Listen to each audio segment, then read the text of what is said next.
এই টাকার জন্য কেউ গোলামি করছে, আবার এই টাকার জন্য কেউ প্রভুত্ব দেখাচ্ছে। পৃথিবীর সবচেয়ে গুরুত্বপূর্ণ জিনিসগুলোর মধ্যে একটি হলো টাকা। এই টাকার জন্য কেউ দিনের পর দিন কঠোর পরিশ্রম করছে, রোদে পড়ছে, বৃষ্টিতে ভিজছে, নিজের সুখ বিসর্জন দিচ্ছে। আবার অন্যদিকে কেউ এই টাকার জোরে মানুষের উপর প্রভুত্ব দেখাচ্ছে, অহংকার করছে, মানুষকে ছোট করে দেখছে। কিন্তু সত্য হলো টাকা মানুষের প্রয়োজনও পূরণ করতে পারে, মানুষের মর্যাদা কিনতে পারে। একজন দিনমজুরের হাতে হয়তো অল্প টাকা থাকে, কিন্তু তার পরিশ্রমের ঘাম অনেক সম্মানিত করে। আর একজন ধনী মানুষের হাতে কোটি কোটি টাকা থাকতে পারে, কিন্তু যদি তার মাধ্যমে মানবতা না থাকে, তাহলে সেই সম্পদ তাকে প্রকৃত সম্মান এনে দিতে কখনোই পারবে না।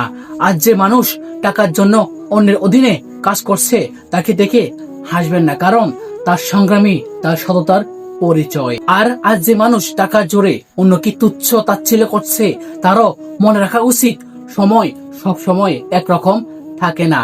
টাকা হাতে থাকলে মানুষ অনেক কিছু কিনতে পারে, বড় বাড়ি কিনতে পারে, কিন্তু শান্তি কখনোই কিনতে পারে না। দামি বিছানা কিনতে পারে, কিন্তু ঘুম কখনো কিনতে পারে না।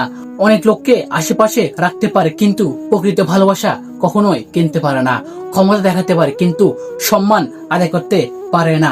মনে রাখবেন, টাকা একটি পরীক্ষা, কারোর জন্য অভাবের পরীক্ষা, আর কারোর জন্য প্রাচুর্যের পরীক্ষা। যার কাছে টাকা নেই সে ধৈর্যের পরীক্ষা থাকে, আর যার কাছে টাকা আছে সে বিনয় ও মানবতায় পরীক্ষা থাকে। তাই হাতে টাকা থাকলে অহংকার নয়, কৃতজ্ঞতা শিখুন, কারণ এই টাকা আজ আপনার হাতে আছে, কাল অন্য কারো হাতে যেতে পারে। দুনিয়া ইতিহাসে এমন অনেক মানুষ আছে যারা এক সময় সম্পদের পাহাড় গড়েছিল, কিন্তু মৃত্যুর সময় একটি টাকাও সঙ্গে নিতে পারে নাই। মানুষ আপনার ব্যাংক ব্যালেন্স কত ছিল তা বেশি দিন মনে রাখবে না, কিন্তু আপনি মানুষের সাথে কেমন আচরণ করছেন, কাকে সাহায্য করছেন, কাকে সম্মান দিয়েছেন, এসব মানুষ সব সময় মনে রাখে।